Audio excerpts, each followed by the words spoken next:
Najua hapo awali niliahidi mambo mengi sana juu yako na yakatimia, ila hadi nilokuahidi la ndoa na imani nilikwambia nikutimia.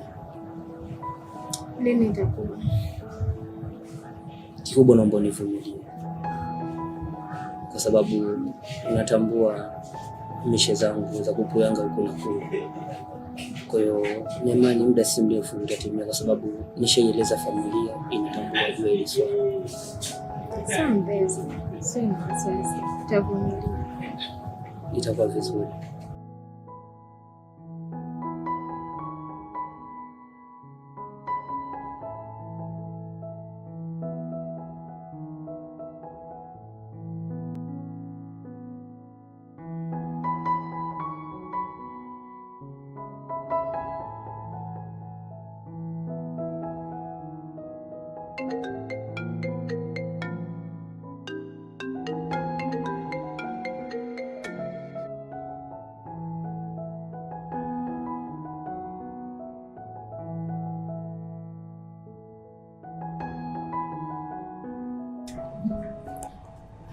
Najiuliza ni kwa nini aliamua kunifanyia hivi.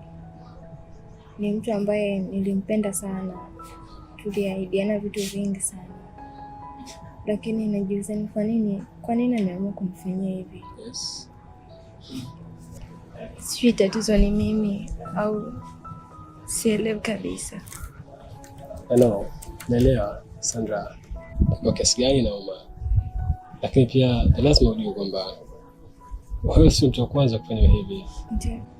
Ni wengi wamefanyiwa hivi, nafikiri umekuwa ukisikia taarifa zao. Lakini mtu anapokusaliti haimaanishi kwamba wewe ndio mbaya haswa, lakini mtu anapokusaliti inaonyesha kwamba ni kiasi gani ni mbaya.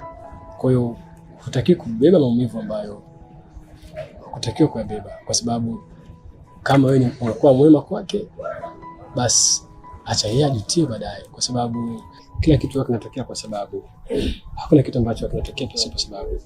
Kwa hivyo sababu lazima iwepo, na kuna sababu nyingi sana ambazo wafanya watu wawasaliti wenza wao, na nafikiri kila mmoja ana sababu yake ambayo husimamia katika hizi nyingi, lakini sababu mojawapo huwa ni kushindwa kupata kile ambacho alikuwa anakitaka, kwa sababu kila mmoja anapoingia kwenye mahusiano kuna kitu ambacho anakihitaji kutoka kwa yule mtu ambaye ameingia naye kwenye mahusiano. Kwa hiyo anavyoona hakipati, huamua kwenda kule ambako ameona anaweza kukipata, na sio kila mmoja wanazungumza, wengine wanaondoka kwa siri. Kwa hiyo hiyo inaweza kuwa sababu mojawapo kwamba alikosa kupata kile ambacho yeye alikihitaji kupata kutoka kwako, hivyo akaamua kuondoka, kwa maana kwamba aliona kuna mahali pengine ambapo anaweza kukipata. Lakini sababu ya pili ambayo wafanya watu ambao walikuwa kwenye mahusiano na watu fulani waache licha kwa ahadi nyingi kweli ambazo zina mvuto ndani yake, huwa ni kwa sababu wamekosa ukomavu. Kwa sababu kuna watu ambao wasaliti wenza wao pasipo kuelewa ni kwa nini wasaliti. Kwa lugha nyingine watu wanasema bahati mbaya. Zipo, lakini kwa asilimia chache kweli zinatokea kwenye mahusiano. Kuna wakati mtu anamsaliti mtu ambaye anampenda kwa sababu tu amekosa ukomavu wa kihisia, kwa alishindwa kumlinda pale ambapo alitakiwa kumlinda na kumtetea. Kwa wakati mwingine akajikuta amekwisha kuondoka. Lakini mara nyingi watu hawa huwa wanajuta baadaye, baada ya kuona kwamba alichokipoteza ni almasi na alichokiokota ni jiwe. Kwa hivyo pia anapoondoka, hukumu hutaki kubaki nawe kwa sababu ya kuwa mwema, inabidi hukumu aondoke na yeye kwa sababu ya ubaya aliyofanyia. Lakini sababu ya tatu na mwisho ambayo wafanya watu wasaliti watu wao ambao wamekuja kuahidi ahadi nyingi kweli za maisha yao ya baadaye, ahadi za kujenga nyumba, za kuwa na familia, za kuwa na watoto, ahadi za kufungua makampuni, ahadi nyingi kweli. Sababu ya tatu na ambayo ya mwisho kwa leo ambayo naweza kuambia ni kwa wengine huwa wanakusaliti kwa sababu hakukupenda automatically. Kwa sababu kuna mtu anakuambia anakupenda ili aishi na wewe siku zote, na kuna mtu anakuambia anakupenda ili alae na wewe usiku mmoja na aondoke zake. Kwa hivyo anapoondoka, hii inaleta picha halisi kwamba huenda alikwambia anakupenda ili alae na wewe usiku mmoja na aondoke.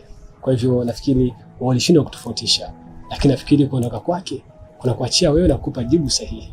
Kwa hiyo ni vizuri ukaweza kutafuta muda wa kupumzisha akili yako, kutafuta muda wa kulive your passion, kutafuta muda privately wa kutafuta kujua your hobby ni zipi hazo maisha yako, na hapo uinvest nguvu kubwa sana katika kufanya yale ambayo unayapenda. Ninaamini mtu sahihi kwa ajili yako atakuja tu.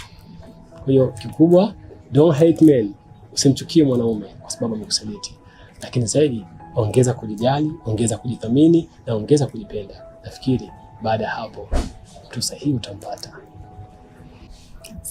Asante, nimefurahi sana kuongea na wewe, umenitia moyo, angalau sasa nasikia afueni. Basi sawa, takia wakati nzuri. Asante.